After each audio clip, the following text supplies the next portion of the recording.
They just teased a very interesting move with coach John Hynes revealing that lines are likely to be changed. One Minnesota Wild young star's name has shown up more than ever, and with the absence of Matt Zuccarello and a certain player on the second line that has not quite clicked, there's a lot of fans discussing who's going to come in, who's going to go, and a recent article from Michael Russo and Joe Smith highlights how one player could be a very interesting solution. We got all that to get into on this episode of Wild Digest, but before we get into this lineup change and a bit of Danila Yurov talk, I'm going to go through this Michael Russo, Joe Smith article from The Athletic, link down below as always, because there's a lot of interesting stuff in there, and I want to start with Ryan Hartman, because Ryan Hartman, they straight up say, look, he's an impact player, absolutely, and again, I'm only going to take some excerpts from this article. You guys know Russo and Smith, go leave them the credit they deserve. I'm not going to take the whole article here, of course, behind a paywall at The Athletic, but with the way Hartman performed in the playoffs, and he might have been the Wild's best forward, not named Kaprizov or Boldy, it was going to be interesting to see if he could carry it over. So far, Hartman certainly has. And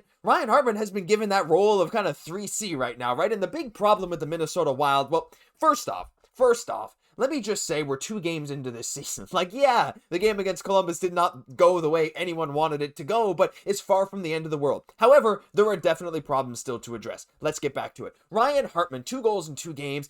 He's been winning a lot of his faceoffs too, right? So I'm even seeing some fans on Twitter, on Reddit, wherever you get your Wild news, Facebook, saying, maybe we got to consider moving Hartman up the lineup and move Eriksson Ek down. And, I'm not going to get into too many crazy lineup things right now. We'll get into that a little bit later in the video once we get into exactly what John Hynes has said about the situation. But right now, Ryan Hartman is trying to play his way up the lineup. We've seen him in that top 6 many times before, and right now, he is actually looking, again, like an impact player. So this is also throwing a whole nother wrinkle into the Wild situation, and I wanted to dive into Hartman first before getting into the rest of this stuff, because we know the root of the concern, I should say, because I don't really want to use the word problem too much, because again, like we're so early in the season, special teams look good, Kaprizov and Boldy are so good, but let's get into what's not really clicking. And right now, it's clear that the second line is a bit off, right? I didn't think Tarasenko's game against Columbus was that bad. Some fans think it was really bad. Some fans think it wasn't that bad. I'd love to hear your thoughts on him. But right now, yeah, Eriksson Ek has 3 points this season, but that line just doesn't quite work with Foligno being there. He's just not fast enough to keep up at this point. I love Marcus Foligno. I think all of us do, right? Do I love the contract? No, but again, with the cap rising, it doesn't matter. Well, it does matter, but not as much. But anyway, let's just get into what Russo and Smith had to say, because it does center around a certain guy that's missing, and that's Matt Zuccarello, right? And saying, but if Zuccarello was on the first or second line, Marcus Foligno wouldn't be on the second. He'd be on the third line with Ryan Hartman and Marcus Johansson, and Yakov Trenin would be on the fourth line with Nico Sturm, Vinny Hinostroza, or one youngster, Liam Ogren, or rookie Danila Yurov. And just teasing a little bit of what we're going to say about Danila Yurov a little bit later, because I do have some other interesting stuff to get into on that front. But again, it just comes back to that second line, and that was a big theme of the game, I would say, of the Wild so far this season, really, because that second line is just not getting the even strength production that we want to get from them, especially compared to the third line. Again, you look here, Hartman with 2 goals, Johansson with an assist. Yeah, Tarasenko got an assist, Trenin got an assist, but the production is extremely top-heavy. It's some power play stuff, and it's really just Kaprizov and Boldy each given, 3 goals between them, every game, it feels like, right? It's crazy right now. So the second line is something that we really got to dive into, right? So what is the solution? So right now, the solution is, well, do you move someone from the bottom 6 up? Without Zuccarello, he'll be back eventually, but without him, there is a bit of a gaping hole in this roster, right? So solution number 1 is to maybe move someone up, try switching Foligno out for someone else, maybe Marcus Johansson. I don't know. I don't love that idea. I know he's a bit of a controversial player to play in that top 6. Liam Ogren is maybe a kind of guy that could fit well with an Eriksson Ek Tarasenko line.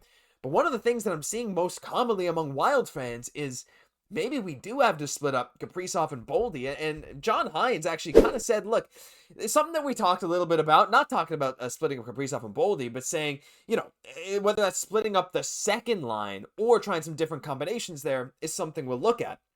And again, you see in this article mentioning Kaprizov and Boldy very well could be split up in this case. I'm seeing some Wild fans say, and I don't want to agree, but I kind of have to, right? At the end of the day, with the way the lineup is looking right now, without Matt Zuccarello and looking at what this second line is, splitting up Kaprizov and Boldy may have to be that solution. Or, maybe you play Kaprizov with an Eriksson Ek. Maybe you play Kaprizov with Yurov. That's maybe me going too far. But, something like that. You split these things up and try and get a little more depth scoring in your top six, as opposed to just having your first line and then kind of a couple of third lines is kind of what it feels like at this point, right? Especially with the grindiness that Foligno, Eriksson Ek, and even Tarasenko to some extent, they're all pretty big bodies, they bring, right? So right now, I don't know, Kaprizov and Boldy being teased as being split up is something that I don't love, because they're like all of the offensive production, but it's something that might have to happen to solve this lineup, at least until we get some more clarity on where some of our better players are going to be long term. And again, coming to that clarity, again, we got to go back to a guy with Danila Yurov, because again, he was so hyped coming into this season, right? I mean, he was so good in the KHL. 25 points in 46 games last year, of course, but the 49 points in 62 the year before. When it was announced he was coming to Minnesota, a lot of us were begging him to be like a middle six forward right away. And, I still think he has the talent to do it, but, there still is a little ways to go. And, he said he likes playing center as well. He likes playing defense when he's, he likes that extra defensive pressure, I should say, when he's playing center. But now the question is, like, what do we do now? Because, again, I don't think overreaction is the solution here. I don't think we got to explode all these lines and throw everything into the wind. That's not what the Wild are going to do. But there are going to be changes, and I think there's no doubt about it. And again, John Hynes has talked about it, and they've talked about how the lineup would change, again, if Zuccarello was there, Russo and Smith. So when we're talking about Yurov, you can see here, they say in the article, Yurov was scratched the first two games, but we could see him in the lineup. And we heard some other stuff recently about him being in the lineup sooner than later.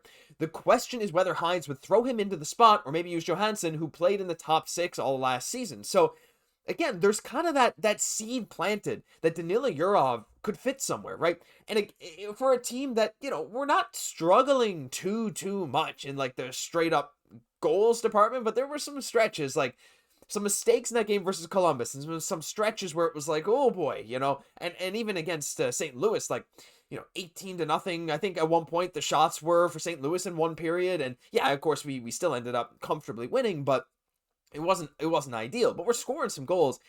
But still, getting that depth scoring down the lineup when you have that top end scoring is going to be very important. So now I raise the question to you guys. Do you see Danila Yurov as a guy who's able to jump into, I would say, this middle six right away and try and change this narrative? Like, who would you put him with, right? Because Hartman is playing great right now. Could Yurov fit there? Maybe Yurov is a stylistic fit with Eriksson Ek and Tarasenko. I actually personally think he balances that line fairly well. Or do we see that first line split up a little bit? Say we split up Kaprizov and Boldy, and we stick Yurov on one of those two lines, and we pull someone else out of the lineup. Is it the ideal solution? Probably not. Again, Yurov's being healthy scratched. He's still young. There's still time.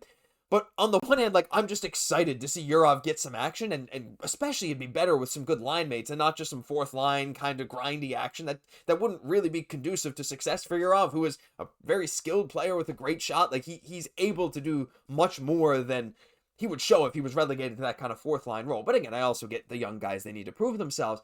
So I'm interested, like, what do you guys think about Yurov playing up the lineup as soon as he's debuting? Because I think it could bring a lot to this team, and I kind of like the idea. The question is what John Hynes really means when he says, look, we're going to try some different combinations, something we'll look at. Yurov, he hasn't drawn in yet. I think we could be in for something fun, but listen, I'd love to hear your guys' thoughts, because that'll do it for this episode of Wild Digest. And look, you made it to the end of the video. If you don't even know my face, I was around for a long time, but I'm back now. We're back here covering for Kirk, helping Kirk out as well. And look, we got Wild content coming all season long. You know this is your home for it, so hit that free subscribe button. Thank you so much for tuning into the show. I'm your host, Josh Gosse, and I'll catch you on the next one.